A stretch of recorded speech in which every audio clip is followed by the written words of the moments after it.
Oi gente, tudo bem com vocês? Estou aqui com o meu cafezinho e com o livro do Gombrich, História da Arte, que eu comecei essa manhã. Eu tô no capítulo 3, mais ou menos. Tô na página 54 e eu tô apaixonada. Eu queria esse livro há muito tempo e eu finalmente ganhei. Então eu tô muito empolgada para começar a lê-lo. Eu queria esse livro pelo menos há uns 4 anos. E essa edição, ela é muito lindinha, ela tem uma jacket. Eu ganhei de aniversário. Eu queria a versão de bolso porque é muito mais simples pra ser lida, porque a versão normal ela é muito grande. Linda também, tão linda quanto a outra. E esse livro aqui, ele foi um sucesso editorial, assim, tanto é que antes de você começar mesmo a ler, você tem cerca de 12 prefácios, 12 notas pequenininhas, assim, de cada edição. Vendeu muito esse livro, muito mesmo, e ele é uma referência e é realmente muito recomendado para quem quer estudar um pouco. E eu estou apaixonada, porque é fantástico a forma como o Gombrich escreve, acho que é Gombrich escreve, é muito fascinante. É muito apaixonante, porque ele tá fazendo aqui um trabalho também de divulgação, né? E ele, sobretudo, nos convida a entender um pouco mais, querer entender um pouco mais de arte, querer entender o que os artistas queriam dizer com as suas obras, com as suas pinturas, com seus monumentos, enfim. Tá sendo muito legal. Eu não sei muito bem o que esse vídeo vai ser, se vai ser um diário de leitura, se vai ser um vlog, mas eu queria, sobretudo, que ele fosse um convite para que você também se sinta com tanta vontade quanto eu de ler esse livro aqui, tá? São os textos, né? Tem dois fitilhos. Metade é o texto em si e a outra metade são as imagens, né? Ó, só um pouquinho para vocês.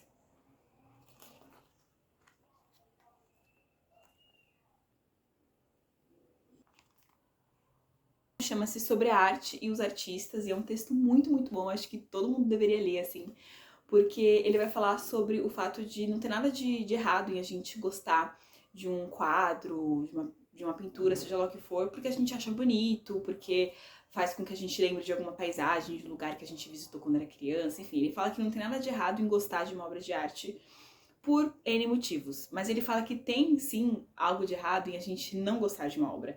Essa tendência, que é uma tendência até um pouco natural, em a gente gostar de obras que são mais realistas, naturalistas, digamos assim, ou seja, aqueles quadros, aquelas pinturas que representam a natureza na sua fidelidade, digamos assim. Então você tem um animal que tá ali pintado e a gente olha aquele quadro, a gente fica vendo os detalhes e como que parece muito real. A gente tende a gostar muito mais disso.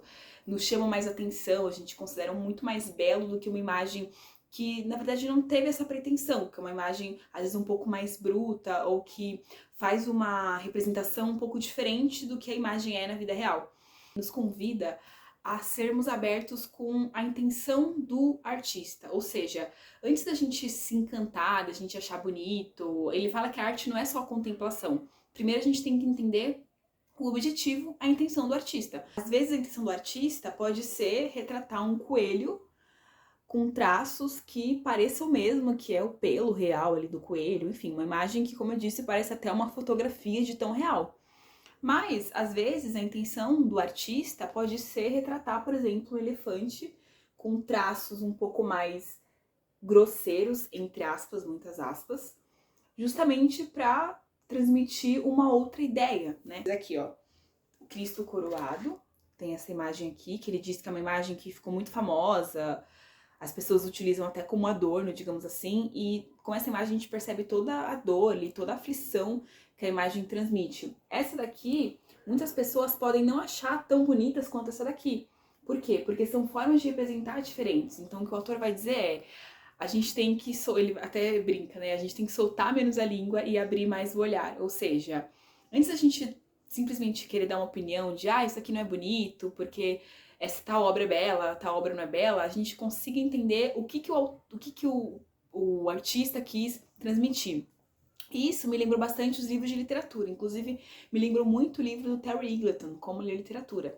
Porque tem um momento que o Terry Eagleton vai dizer que nem todo livro de literatura, no caso de ficção, ele se pretende a ter personagens bem construídos, um enredo bem amarrado, e a gente tende a analisar todas as obras meio que, nossa, aqui tem personagens muito construídos, mas Qual foi a intenção do autor? Às vezes a intenção do autor foi demonstrar personagens um pouco mais reais, menos verossímeis, um pouco mais estereotipados, sem complexidade, justamente para analisar uma outra questão. Às vezes ele quer dar é uma obra que quer falar muito mais sobre aquele contexto histórico, os personagens estão ali apenas como figurantes, entre aspas. Então, me lembrou bastante essa própria relação que a gente tem como leitor, né, de literatura.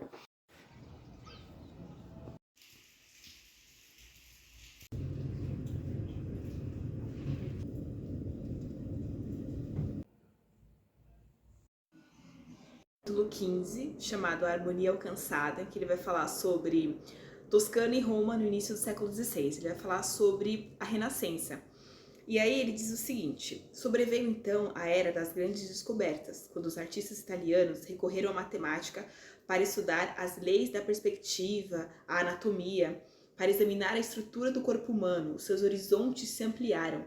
O artista deixou de ser mais um artesão qualquer, pronto a desincumbir-se de encomendas para sapatos, cristaleiras ou quadros.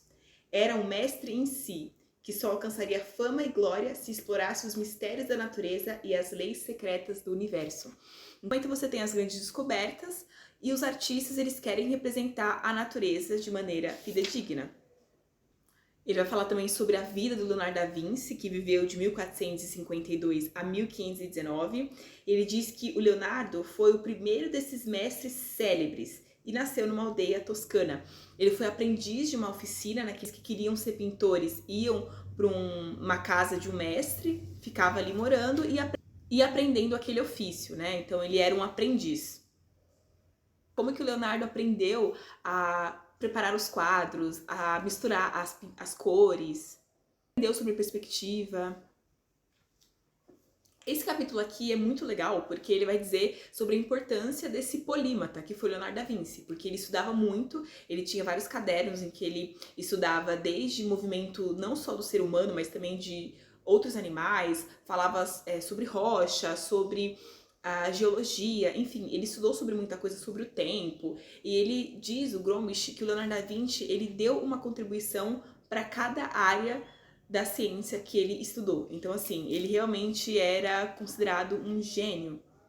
E esse conhecimento todo que o Leonardo da Vinci adquiriu sobre a natureza não era para ele se tornar um cientista, ele não queria se tornar um cientista. Era importante esse conhecimento para a produção da sua arte.